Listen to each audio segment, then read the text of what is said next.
WCBI News at 6 starts now.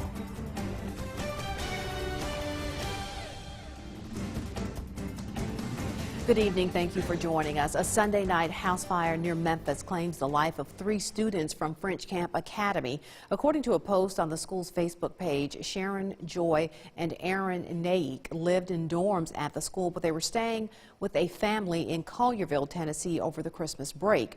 CBS affiliate WREG reports the children were staying at the home of Danny and Carrie Caldret and their son Cole. The mother also died in the fire. The father and son reportedly were able to escape the flames. When firefighters responded to that blaze around 11 o'clock last night, the house was reportedly engulfed in flames.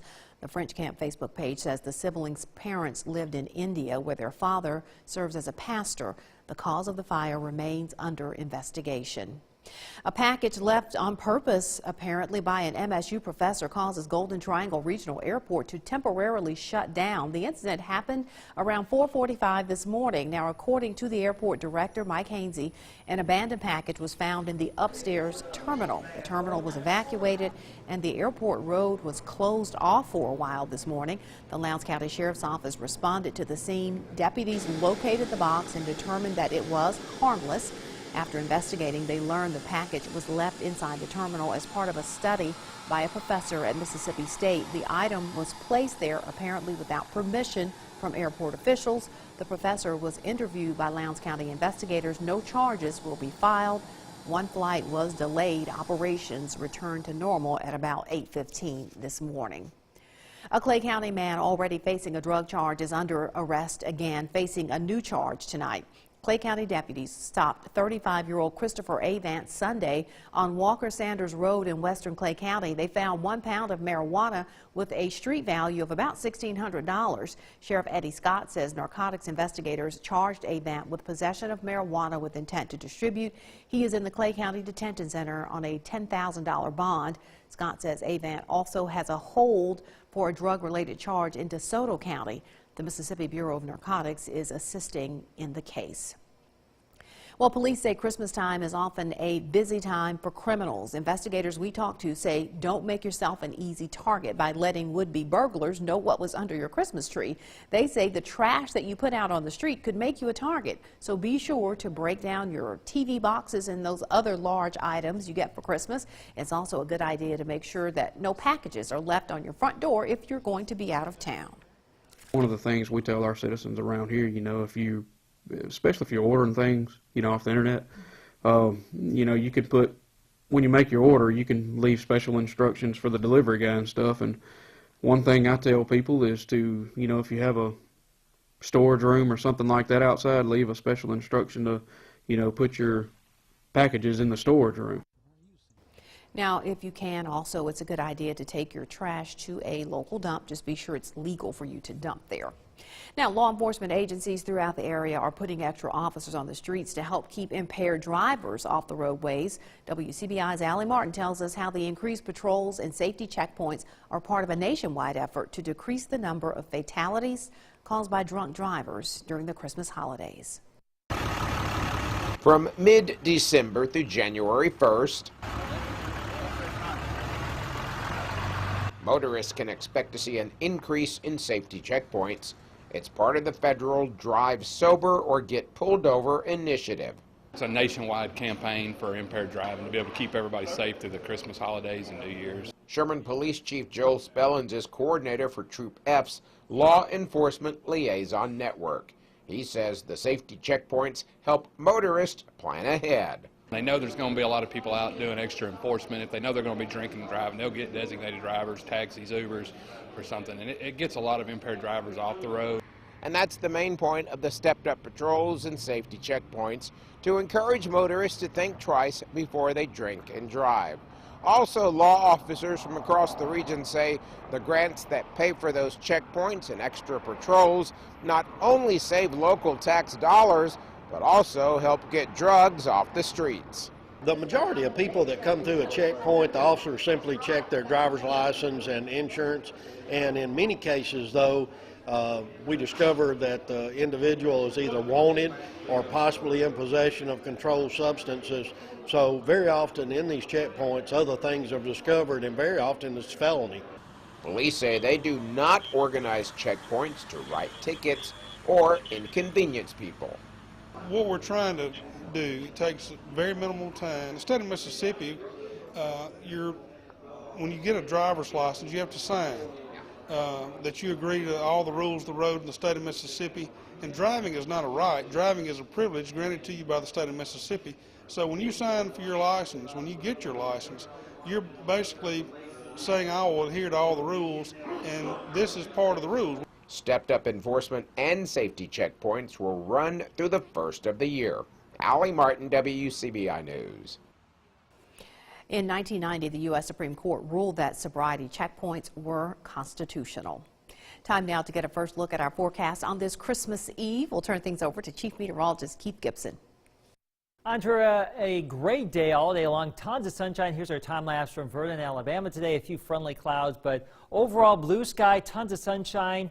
Seasonable temperatures. Right now we are looking at mainly clear conditions. There are some higher clouds starting to stream on in. We'll see some lower clouds come back in later on tonight. Temperatures are currently in the low to mid 40s in most spots. Louisville, though, reporting around 39 degrees. So already cooling on down. We're looking at a lot of 30s this evening into the mid to low 30s tonight. And by midnight, Santa Claus making his final approach to the area. Visibility will be okay tonight with these mainly clear conditions, but as I mentioned, clouds fill in later tonight. Mostly cloudy tomorrow. Now temperatures will be all over the place. We'll average things out at about 54, maybe a shower or two. The full details coming up. All right, Keith, thanks a lot. Churches across racial and denominational lines are preparing for an annual Christmas Day outreach. Christians on the Move to Evangelize is the name of this group, or COM. They've been preparing meals for inmates and staff at area jails, shut-ins, ICU waiting rooms, and other needy people on Christmas Day for more than 30 years now. Every church has a role to play, like supplying vegetables, dressing, or the to-go plates for the meals. Those meals are also delivered by volunteers, and there's always a need for more help. I believe if Jesus was here, he would definitely be ministering on Christmas Day.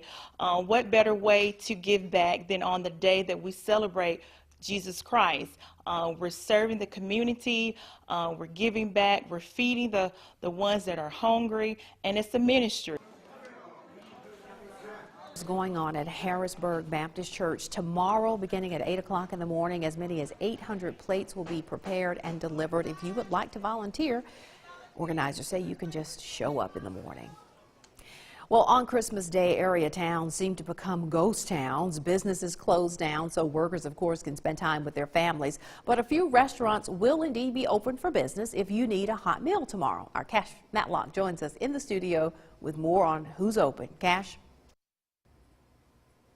Well, finding a place to eat can be hard on Christmas Day if you don't already have plans.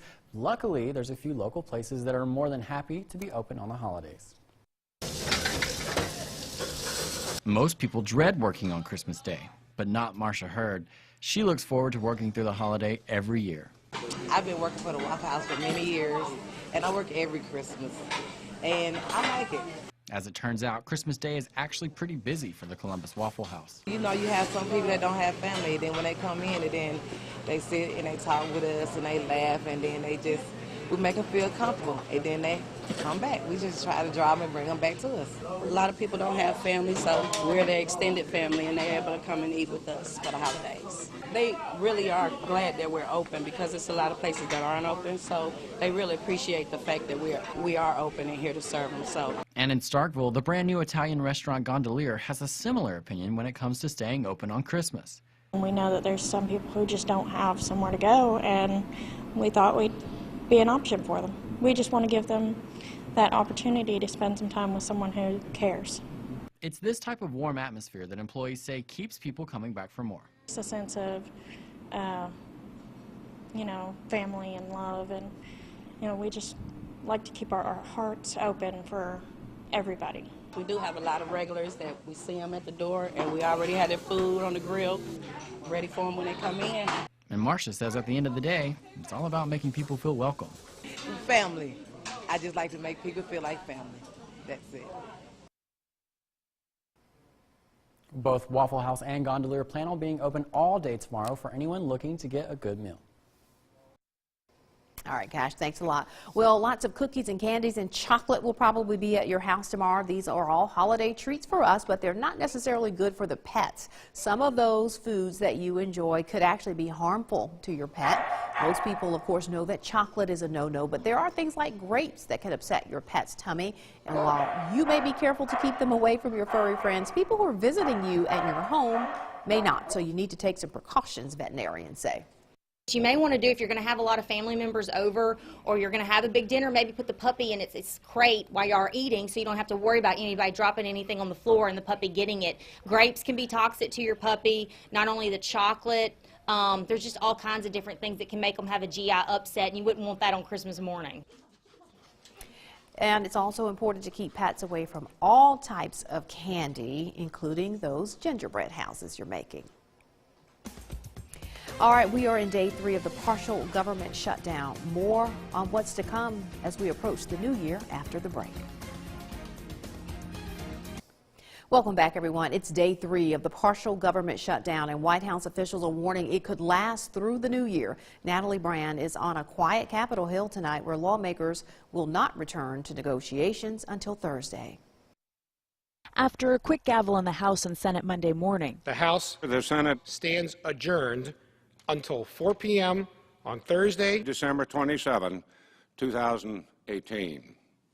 The halls of Congress are once again empty. The White House is not. President Trump met with DHS Secretary Kirstjen Nielsen and others from DHS on border security. White House officials have warned the funding standoff could last into the next year as national monuments and parks remain shuttered. Republican Senator Pat Roberts predicts someone will give in eventually. Most people on the other side have voted for some degree of border security and the wall or the fence or the barrier, or whatever we want to call it, before. Democrats say their previous funding offer for the border still stands. There is a path towards our responsibly appropriating about $1.3 billion for border security. The partial shutdown could impact paychecks for around 800,000 federal employees. Budget Director Mick Mulvaney insists they will be paid this week. No one is working without getting paid. Paychecks go out on the 28th. But if the shutdown continues into the new year, it will hit workers during the next pay period in January. Natalie Brand, CBS News, Capitol Hill. This is the third government shutdown this year. The first lasted 3 days in January. The second lasted only a few hours, and that was in February. Weather is going to cooperate for Santa's arrival later on tonight. There could be a few isolated showers for tomorrow, your Christmas Day. A better chance for some rain, maybe even some storms on Thursday. Full forecast is next.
Your WCBI First Alert AccuWeather forecast with Chief Meteorologist Keith Gibson.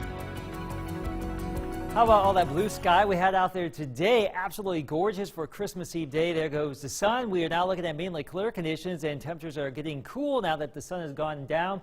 43 in Tupelo, 44 Meridian. The Air Force Base observation not reporting right now, but most likely in the 40s. 45 currently in Jackson. Our lows tonight down into the mid to low 30s. We had mid and upper 20s tonight. Probably not that cold, but still a bit of a patchy frost situation perhaps later on tonight. But overall quiet. Clouds will fill back in later tonight, and look at the clouds tomorrow. More clouds and sun most likely. We start out in the 30s, back into the 40s and 50s in most spots tomorrow. But temperatures will be all over the place here. We may be struggling to around 50 in Tupelo, but south of Columbus, if we squeeze in enough breaks, maybe a shot at the upper 50s and low 60s from Louisville down to Philadelphia.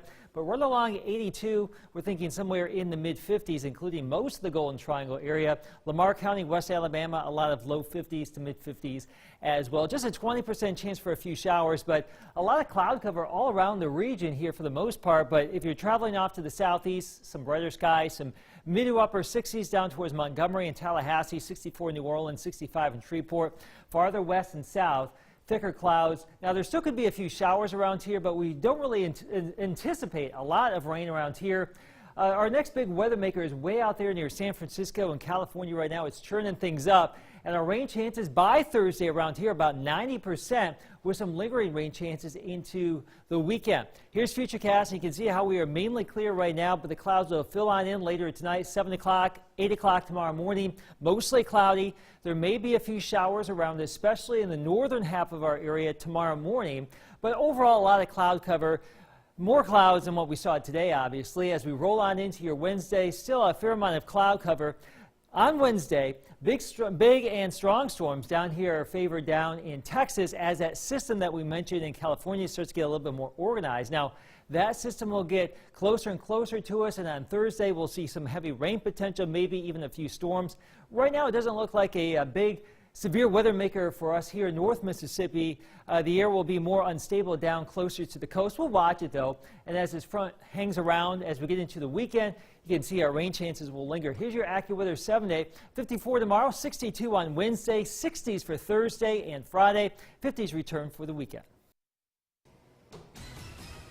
Well, there were some interesting changes for both the Bulldog basketball squads. See where they stack up in this week's polls. Coming up next in sports.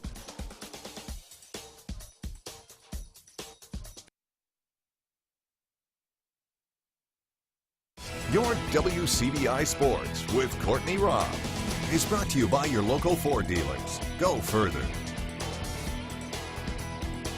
The Mississippi State men and women both having great seasons, but to stay in the top of the polls, well, performances need to be extraordinary. After close games for the men and a loss for the women, Week 8 of the AP Top 25 had some interesting shakeups. And here's a look at some of those interesting changes. The Mississippi State men, after a couple of close calls against Wofford and Wright State, dropped 2 spots down to number 19. And the women, after the Northwest stint and a loss to Oregon, dropped 4 spots and sit back outside the top 5 at number 8. The men's rankings, more indicative of just the caliber that is men's basketball right now. Lots of changes in the top 10 for men. Duke moving back to number 1, Tennessee remaining as the highest ranked SEC team. Michigan State, Virginia Tech also having some nice jumps after good wins. That Virginia Tech win against North Carolina in particular. So it's not necessarily that the men aren't good right now, don't worry, it's just that there are better teams right now having better wins, and that's why we're seeing the men drop from 17 to 19. The women, on the other hand, a slightly different story. This is where those extraordinary performances come into play. Here's the women's top 25 that's been recently updated. The biggest changes we see are in that top 10, and because Oregon had the upset over the Bulldogs, was arguably the biggest change. Arguably also the best game for the women so far. Not their first top 10 matchup, but a number 4 versus a number 7 nonetheless, and they struggled to maintain the lead during that game. You can't have players fouling out. Oregon shooting extremely well at the line, and even as a road match, they just showed on that particular night that they were the better team in that one, Oregon that is. And then Mississippi State went to blow Washington out of the water, but wins on the road against high-caliber teams like Oregon hold just so much more weight. That's why we're going to see MSU with its lowest ranking of the season. But don't worry, it's too early to be concerned. They're still in the top 10, so still doing super well nonetheless. So I wouldn't start worrying just yet. The women still have plenty of good matchups well on their way to break back into that top 5 in the next coming months. Still plenty of more basketball on the way. Some more exciting Bulldog news. 3 former Mississippi football players were named to the 2019 NFL Pro Bowl. The state standouts name are Texas linebacker Bernard McKinney, Eagles defensive tackle Fletcher Cox, and the Lions cornerback Darius Slay. The selection of the three marked the most state players named to the NFL Pro Bowl since 2016. This marked the first Pro Bowl selection for the Tunica native McKinney, who was drafted by Houston back in 2015, currently leads the Texans with 96 tackles, 10 sacks in his career in Houston so far. Slay earned his second straight selection this year. The former ICC and MSU player has 3 interceptions on the season, 15 passes defended, and a touchdown. And Cox is no stranger to great performances with the Eagles. This marks his 4th straight time that the Yazoo City native has been selected to the Pro Bowl. Currently has 7.5 sacks, 29 quarterback hits, and 9 tackles for loss. Cox leads the Eagles in career sacks with 41.5 sacks since being drafted in 2012. The 2019 Pro Bowl is set to take place on January 27th, and you can catch that on ESPN. That's going to be it for sports. We'll have the last look at your forecast after the break. Stick with us. All right, that's the news at 6. We got to go see Santa. We do. Merry Christmas, everybody. Merry Christmas. Have a good evening.